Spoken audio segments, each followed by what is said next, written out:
뱀이 지나가다가 호랑이의 발을 꼭 물어놨습니다. 잠길에 깜짝 놀라가지고 보니까 뱀이 자기를 물은 거예요.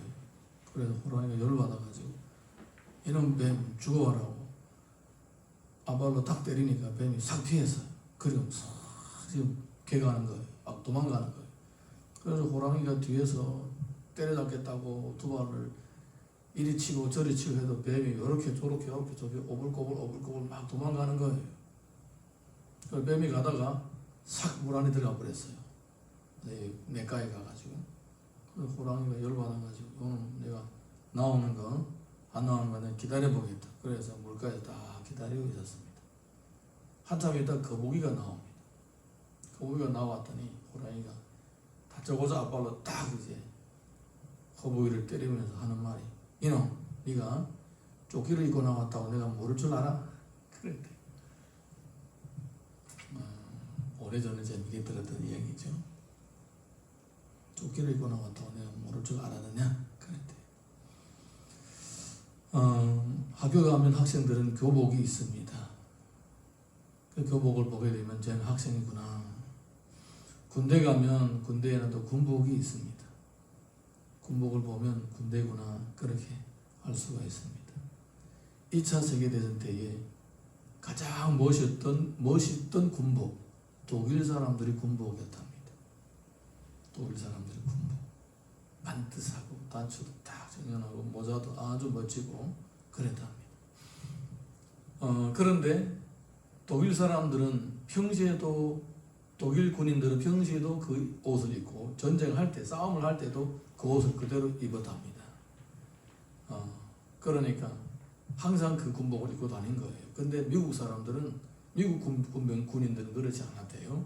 미국 군인들은 평소 휴가할 때에, 쉴 때라든가, 그리고 이제 군열 때를 지우고 뭐 연습하다든가 이럴 때는 군복을 입고 하는데, 싸움을 나갈 때는 전투복을 입는데요. 네, 그래서 미국 사람들은 항상 옷 두 벌을 준비한대요. 미국 사람이 아니라 미국 군인들은 옷을 두 벌을 준비했대요. 평상시에 입는 멋있는 군복, 그리고 전투복.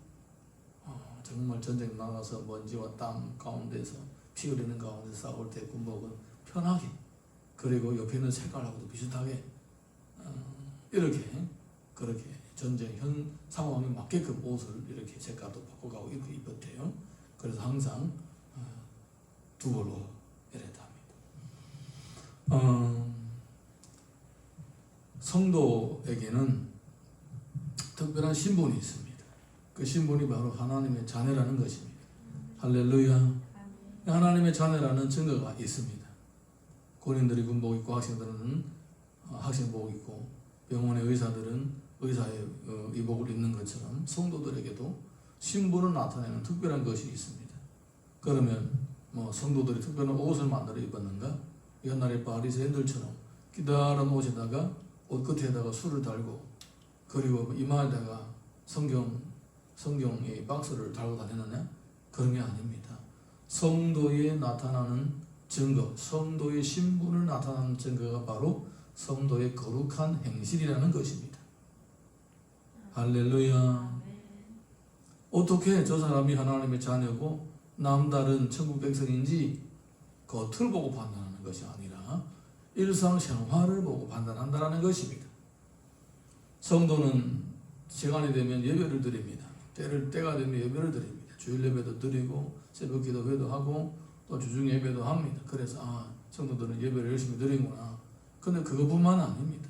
일상생활 가운데서도 모든 일들을 행할 때에 다 성경의 가치관을 입각시켜서 하나님의 말씀대로 삶으로서 모든 행실이 남다르다라는 것입니다. 아멘입니까? 아멘. 예. 하나님께서 그렇게 요구를 한다는 겁니다. 학생들이 학생복을 뭐 입고 싶어 합니까? 저 어느 데는 모르지만 벌써 4학년, 5학년 되면, 사춘기가 되면 싫어합니다. 안 입으려고 해요. 뭐도 없고, 특별히 학생들이 학생복을 싫어합니다. 예. 그래도 입어야 되는 거예요. 신분을 나타내는 거기 때문에 계속 입어야 되는 거예요. 성도들이 거룩한 행실, 원하든 원치 않든 하나님께서 그렇게 요구를 하시는 거예요. 그것이 성도다운 삶이라고, 그것이 하나님의 영광을 빛내는 것이라고, 그리고 실제로 그것이 보기는 안 좋을 수도 있겠지만 그것이 유익하다고 하는 것입니다. 자, 우리 오늘 본문의 말씀 12절에서 13절 읽어봅니다. 시작. 모든 것이 내게 가하나 다 유익한 것이 아니요 모든 것이 내게 가하나 내가 무엇이든지 얽매이지 아니하리라. 음식은 배를 위하여 있고 배는 음식을 위하여 있나니 하나님은 이것 저것을 다 폐하시리라. 몸은 음란을 위하여 있지 않고 오직 주를 위하여 있으며 주는 몸을 위하여 계시느니라. 몸은 주를 위하여 존재하고 주는 몸을 위하여 계신다라는 말씀입니다. 이 말씀에는 놀라운 메시지가 담겨 있습니다. 우리의 몸의 존재 가치가 하나님의 영광을 위해서 있다라는 것입니다. 아멘입니까? 빌립보서 3장 21절 보게 되면 그는 만물을 자기에게 복종하게 하실 수 있는 자의 역사로 우리의 낮은 몸을 자기 영광의 몸의 형체와 같이 변하게 하시리라. 우리의 몸은 하나님의 영광을 위해서 존재하면서 그 동시에 주를 위해서 존재하는 동시에 또한 주께서도 우리 몸을 위하신다는 것입니다. 주께서 우리 몸을 어떻게 위하시는가? 예수님이 부활하신 것처럼 좀 촌스러운 말로 이 썩을 몸을 썩지 않을 몸으로 계속 갖고 가시는 것입니다. 천국 갈 수 없는 몸인데, 지옥으로 가야 할 몸인데 이 몸을 계속 갖고서 하나님의 나라에 가서 상을 받을 수 있는 몸으로 만들어 가신다는 겁니다. 이것이 바로 주님이 우리 몸을 위한 것입니다. 초대교회 때에 영지주의라는 이단이 있었습니다. 영은 선한 것이고 육은 악한 것이다. 우리가 구원받을 때에 영이 구원받는 것이 육이 구원받는 게 아니다. 이렇게 얘기를 했습니다. 그래서 예수님이 이 땅에 오셨을 때도 육신의 몸을 입고 온 것이 아니라 그냥 육신의 몸을 입고 오신 것처럼 보인 것뿐이다. 영으로 오셨다. 이렇게 설명을 합니다. 그런데 성경을 보게 되면 성경은 몸의 부활을 얘기하고 있습니다. 네, 눈에 보이는 이 몸, 이 물질로 만들어진 이 몸, 이 자체를 하나님께서 다루시고 이 몸을 성전으로 삼으시는 것입니다. 이 몸의 존재도 하나님의 영광을 위한 것이고 또 주는 이 몸을 계속 갖고 가시는 것입니다. 어떻게? 신랑을 맞이하는 신부가 깨끗한 드레스를 입고 있는 것처럼 그렇게 계속 깨끗하게 갖고 가고 계신다는 것입니다. 고린도전서 3장을 보게 되면 너희는 너희가 하나님의 성전인 것과 하나님의 성령이 너희 안에 계시는 것을 알지 못하느냐? 누구든지 하나님의 성전을 더럽히면 하나님이 그 사람을 멸하시리라. 하나님의 성전은 거룩하니 너희도 그러하니라. 몸을 하나님의 성전으로 삼으시는 것입니다. 이 몸 가운데 우리 영혼이 거하지만은 성령님이 계십니다. 네. 그래서 하나님께서는 우리를 구원하실 때 몸과 영혼을 함께 이룬 이 전인을 전체 사람을 구원하시는 것입니다. 단 이 사람이 죽는 순간에 영혼과 몸이 잠깐 떨어지는 것 뿐이지 나중에 보게 되면 강도 바다도 모든 죽은 자를 다 토해낸다고 했습니다. 그리고 하나님 앞에 심판의 보좌 앞에 서게 되고 하나님을 믿고 섬긴 사람들은 영원한 하나님 나라에 들어가게 되고 그렇지 않는 사람들은 영원히 불타는 지옥으로 떨어지게 되는 것입니다. 몸의 부활이 구원의 완성입니다. 그래서 우리의 몸의 존재가 하나님의 영광을 위해 존재하는 것이고 주님도 우리의 몸을 위해서 역사하시는 것입니다. 자, 우리 이어서 14절에서 17절 시작. 하나님이 주를 다시 살리셨고 또한 그의 권능으로 우리를 다시 살리시리라. 너의 몸이 그리스도의 지체인 줄을 알지 못하느냐? 내가 그리스도의 지체를 가지고 창녀의 지체를 만들겠느냐? 결코 그럴 수 없느니라. 창녀와 합하는 자는 그와 한 몸인 줄을 알지 못하느냐? 일러스되 둘이 한 육체가 된다 하셨나니 주와 합하는 자는 한 영이니라. 이 하나님께서는 우리의 몸의 부활을 계속 이루어가고 계시는 것입니다. 네, 나중에 우리가 죽음을 겪고 난 후에 다시 몸의 부활을 체험하게 되는 것입니다. 그러므로 우리가 그게 어떻게 가능해졌느냐? 우리가 예수님을 믿음으로 인해서 그의 십자가 예수님의 영과 합하여 하나가 된 것입니다.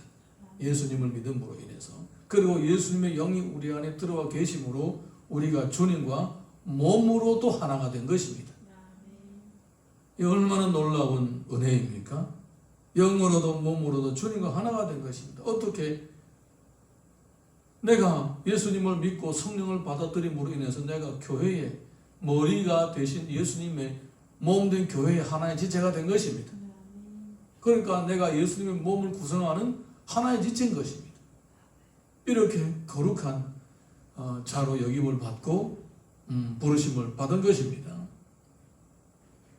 그런데 만약에 이 몸을 내가 예수님과 연합함으로 거룩한 몸이 되는데 내가 범죄하고 창녀와 몸을 섞으면 그러면 창녀와 하나가 됨으로써 몸을 더럽힌다라는 것입니다.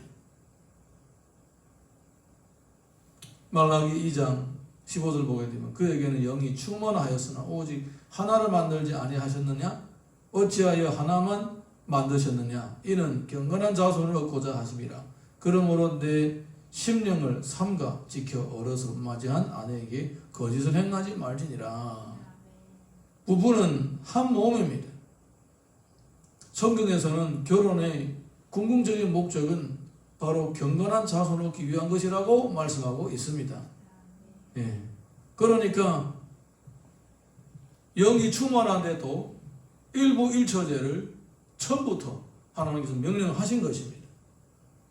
그런데 만약에 자기의 배우자를 등지고 다른 사람과 눈이 맞아서 음란을 범하게 된다면 그것은 범죄하는 것이고 자기의 몸을 더럽히는 것이라는 것입니다. 자기 몸을 더럽히면 거기에서 경건한 자손이 나올 수가 있겠습니까? 없겠습니까? 경건한 자손이 나올 수가 없는 거예요. 그래서 성경에서는 음란을 철저하게 경계하라 10계명 중에다가 집어넣으신 것입니다.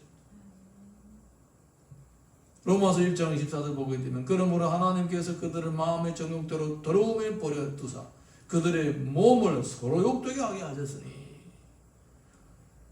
사람의 타락의 증상이 뭐냐? 바로 성적인 타락입니다. 아무나 함께 몸을 섞는다 이것입니다.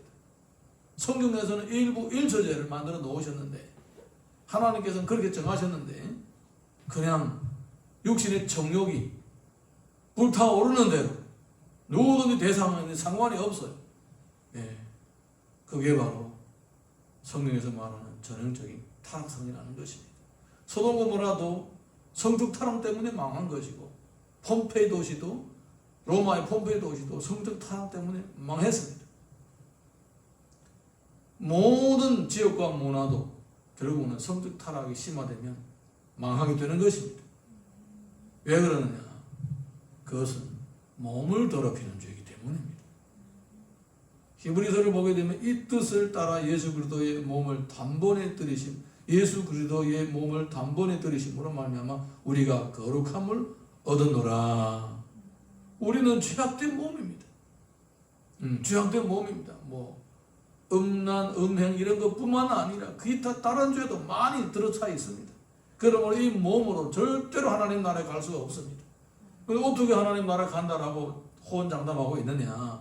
예수 그리스도께서 죄가 없으신 예수 그리스도께서 자기 몸으로 제물을 삼으시고 우리의 그 지옥 가야 할 그 몸이 짊어지고 있는 모든 죄를 다 대속하셨습니다.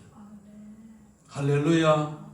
그래서 우리가 하나님 나라를 갈 수가 있게 되었고 그래서 우리가 믿음 생활을 하면서도 때로는 죄를 지을지라도 다시 회개하면 그 죄가 하나님 앞에서 사라지게 되고 내 양심의 자유를 얻게 되는 것입니다.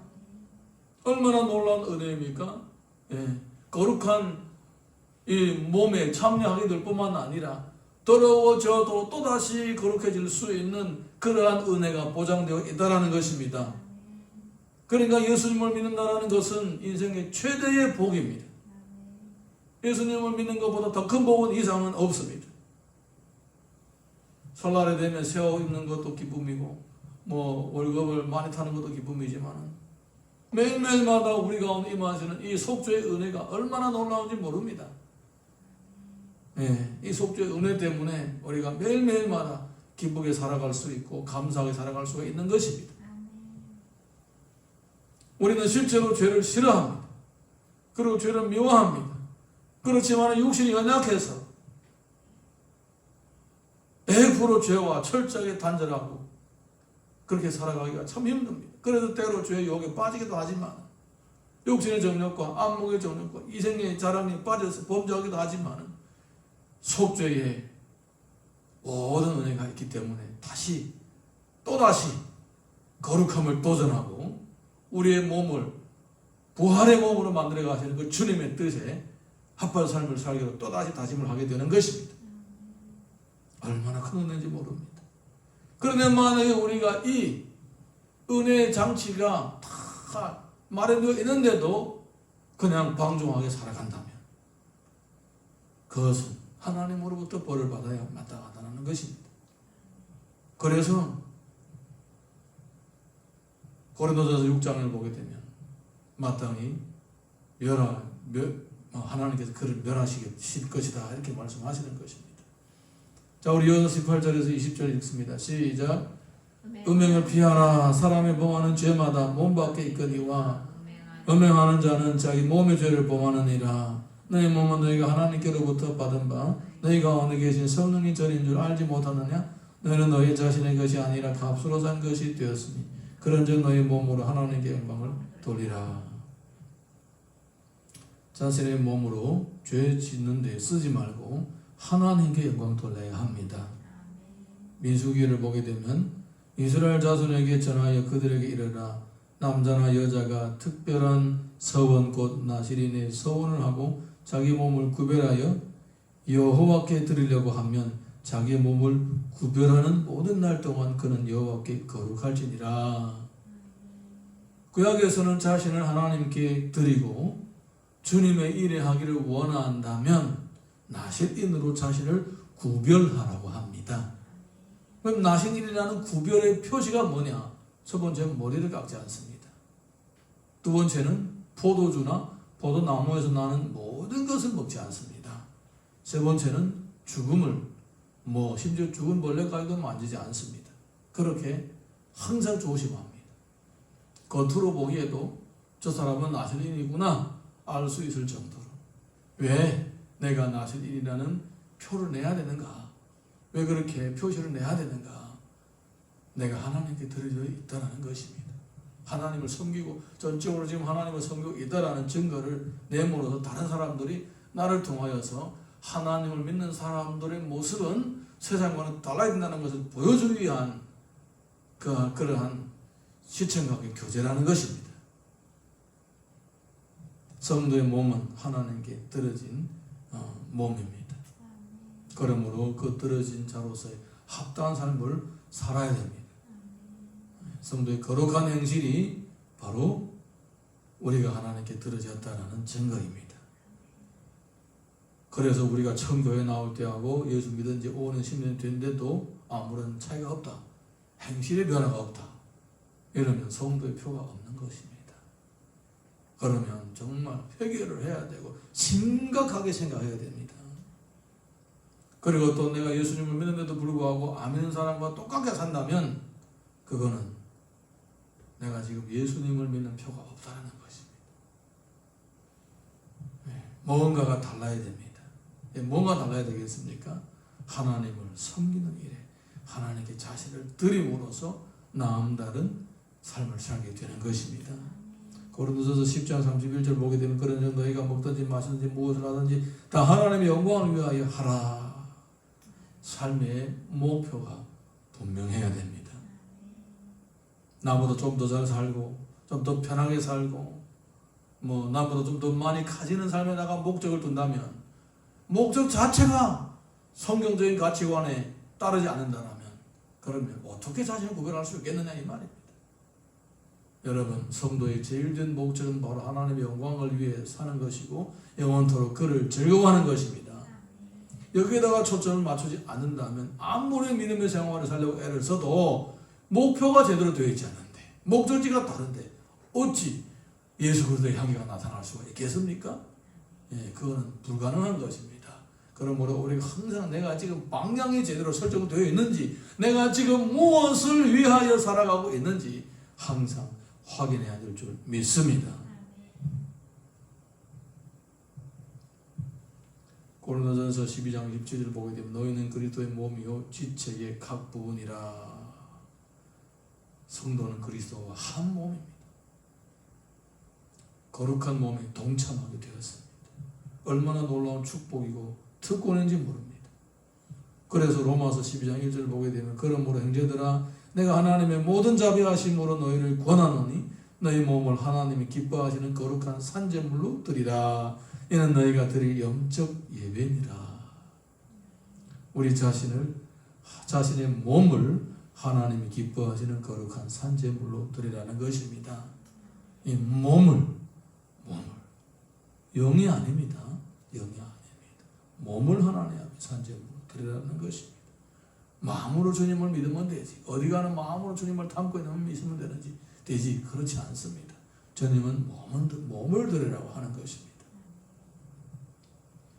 로마서 6장 13절 보게 되면 또한 너희 지체를 불의의 무기로 죄에게 내주지 말고 오직 너희 자신을 죽은 자 가운데서 다시 살아난 자 같이 하나님께 드리며 너희 지체를 의의 무기로 하나님께 드리라.